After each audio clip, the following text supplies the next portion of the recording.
So, greetings, dear Sagittarius, that's you.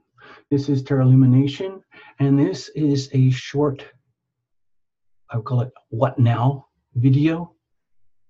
It's for the full moon pending. I'm doing this little playlist specifically because later in April, things get pretty wild.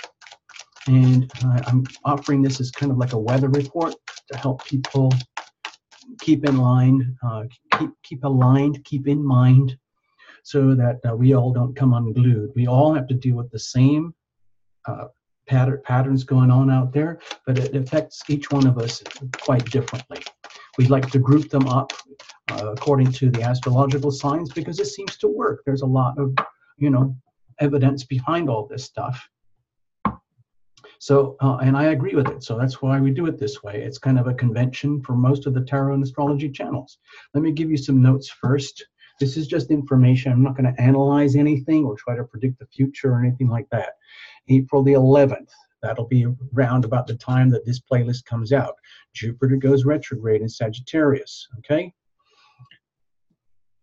Notice the link. Okay. So if you want to talk more about that, Sagittarius, you're welcome. You know where to come. Tarot Lumination is right here. April the 19th, we have the full moon in Libra opposing the Aries sun. Okay, we'll talk about that in a second. April 20th, the next day, the sun enters Taurus. Okay, Mercury is now in Aries and Venus is entering Aries. Okay, that's a pileup of energy there. April 25th, Pluto goes retrograde in Capricorn. Very serious stuff. April 30th, Saturn goes retrograde in Capricorn, adding to the serious nature here. Look, think of these as like heavyweights of the zodiac, and when they're aligned like this, it's a lot of pressure on three-dimensional reality checking. Think of it as your local security guard systems, the local hierarchy police, whatever you want to call it. Mars is also in Gemini all month, so that, dear Sagittarius, is opposing you, okay, directly, especially in the area of love and relationship. Okay, now I want to show you the astro doodle I made here. I'm just focusing on really just a couple of items. I'm not going to try to become like a super advanced professional astrologer here. I just want to show you some key elements. This is what we're talking about.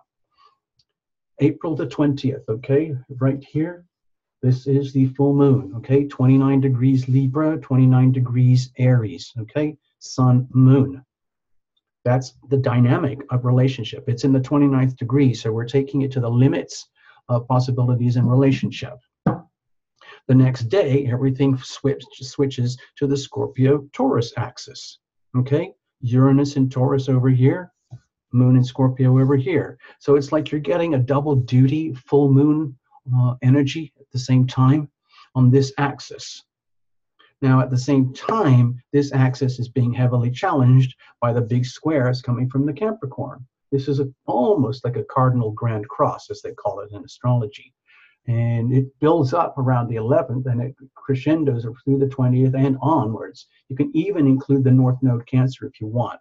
Anyway, here's the point. This is hyper stressful. It's volatile. It's potentially volatile, disruptive, combustible. And so we're all vulnerable to flare-ups and, of course, great awakenings and revelations because of the full moon aspects. But there's a lot of pressure, okay? I think a lot of the pressure is going to be on the relationship dynamic for everybody in whatever aspect of life this pertains. So for you, Sagittarius, let's put this on the horizon. That goes over here. So you can see that it's very much aligned with the tail ends of true love and romance, friendship, hopes and dreams and everything about how it could work out in your life. But also over here, as soon as it switches to the Taurus-Scorpio dynamic, we're turning into the health. So I'm thinking about the health of your relationships, okay? Also, you've got Mars over here in Gemini opposing you. So this is quite challenging in some ways, all right? There is the Cancer-Capricorn axis right there. So I just want to put you, this is an alert. Things are volatile, combustible when it comes to relationships, okay, around the full moon, April 20th. And then we have to integrate all of that into our system over the next 2 weeks till we get to the new moon in May. Let me just make sure about the date for that one. That would be like May the 4th. Okay, anyway, let's get to the cards. Okay, this is going to be very short and sweet. I'm just trying to give you guys a heads up. I think of this as like it's a situational spread. I think of it as a very small precision type military grade spread, and I like to use it a lot.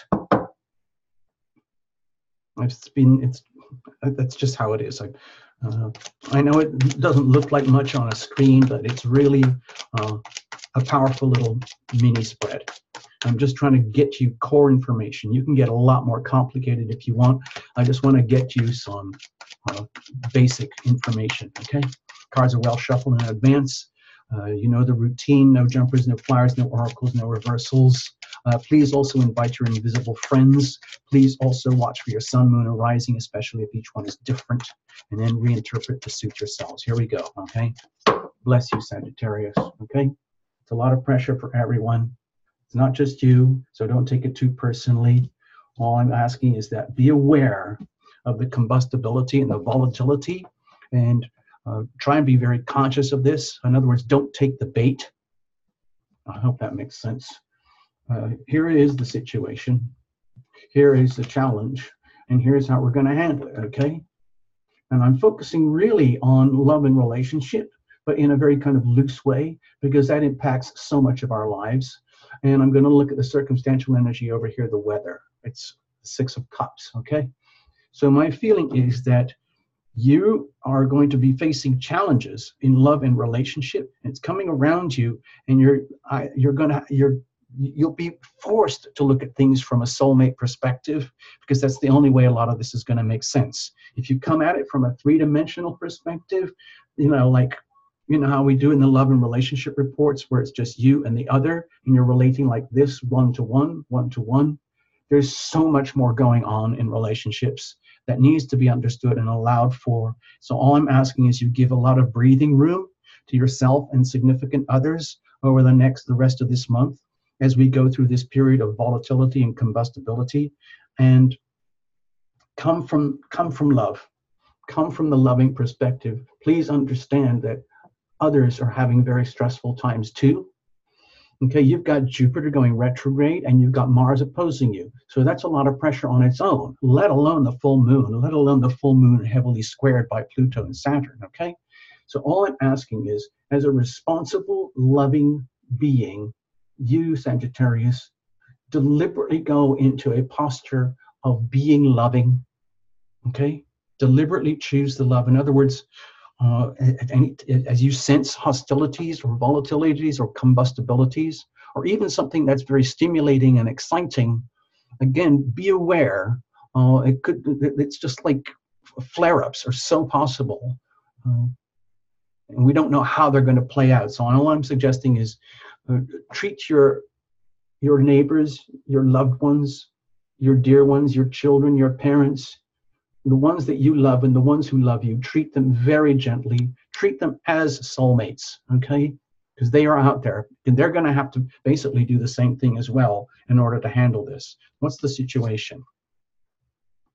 Okay, so with the Chariot here, my feeling is that this is actually going to be quite hard for you to do, because it means having to really take charge of like dynamic energies and really stimulating combustible volatile energies that are actually very challenging. So it puts you in a position where you have to really, really take the reins of your life.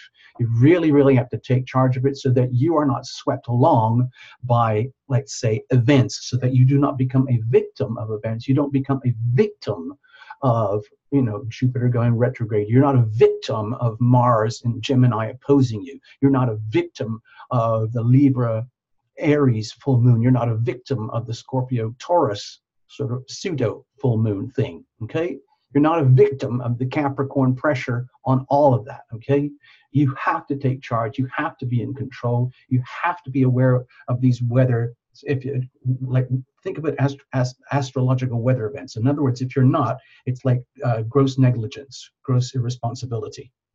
Okay, so what's the challenge with this? Because this is already challenging, all right? Okay, the challenge is having to actually do this. And it could make you feel very isolated, almost as though you're being singled out and almost punished. Like, well, why me? Why are you talking to me like this? Tarot Lumination, what about everyone else? Why can't they do all the hard work that has to be done so that I'm not a victim? Why do I have to be responsible for all this? It makes me feel very alone, as though everything that could go wrong or does go wrong is my fault. And I'm scared of that. Well, that's understandable. But again, if you treat all these events as like, this too shall pass, then you can navigate your way through this without getting too burned. It might feel very lonely. You might feel as though you're getting singled out. You might feel as though you're, being blamed or victimized or unfairly or unjustly treated by others or significant others, and that would be very scary. Again, it might feel as though a lot of this stuff is beyond your control. I mean, you can't just say, excuse me, Jupiter, do you mind? Can you put off going retrograde for another couple of months while I get my acts together? No, it doesn't work like that. This is happening now. I'm trying to give you this as a weather thing so that you've got like an advance notice, okay? So that whatever can go wrong will go wrong. And then it's up to you to be aware of that so that you are, take a responsible approach. And one of the difficult things about being in a very strong leadership, responsible position of having to do this yourself for yourself in order to not be a victim of these things is that it can feel very lonely. You know what it's like for presidents and leaders and CEOs and bosses and owners and top-level managers. It can be a very lonely place because they have to do things and make decisions and take actions that a lot of people would rather not do because of the weight, the responsibility. And ultimately, that's a scary thing. So I can, if you get a sense of isolation and loneliness out of all of this or through this, it's understandable. It's okay for you to be scared of that. So how are we going to deal with it? Okay, well, with the King of Pentacles here, my feeling is please remember, Sagittarius, you do have the gifts, you do have the talents, you do have the resources at your disposal to handle this, okay? You've already got Jupiter in Sagittarius working for you anyway. And, when things go retrograde, that's a chance to upgrade, repair, rewind, review, revise, reappraise, actually rejoice. Maybe things are going incredibly well for you. And the challenge is to accept how amazing everything is. But for a lot of people, the astrology that's happening right now and the events going the way it feels in people can be very challenging. And I'm a common person just like you guys, okay, Sagittarius? So I have to deal with the same weather events just as you. And all I'm suggesting here is with the King of Pentacles, please be aware the way to handle it is maintain your integrity, maintain your stability, maintain your balance, understand that you do have the ability to do this, that you've already worked lifetimes in order to have this ability, to have this posture, okay? It will be challenged, okay? Kings aren't, this is the energy of the King of Pentacles. They didn't just get there overnight. This is not a trust fund baby, okay? This is a king who has worked extremely hard to be in this position, and it requires incredible responsibility, generosity, patience, kindness, and maturity and great responsibility to wear the crown of the King of Pentacles. And so that's what you are being asked to do, okay, Sagittarius? You can do it, all right? You can do it. Go Sag, all right? Go Sag. Well done. Don't worry about the gender or anything here. There's a lot of guys, but, don't worry about the gender. I'm just talking about the energy. I see these things like little movies. All right, I'm going to leave it like that, Sagittarius. All the best, okay? You know where to come. Check out the links below. Thank you for your subscribes, the likes, the comments. Please be very aware of what's happening for yourselves with notifications about the channel. There's been a lot of weird glitches and things. Please check your notification settings. Also, please consider membership. It really helps. All in the links below. Thank you, Sag. All the best. You can do it.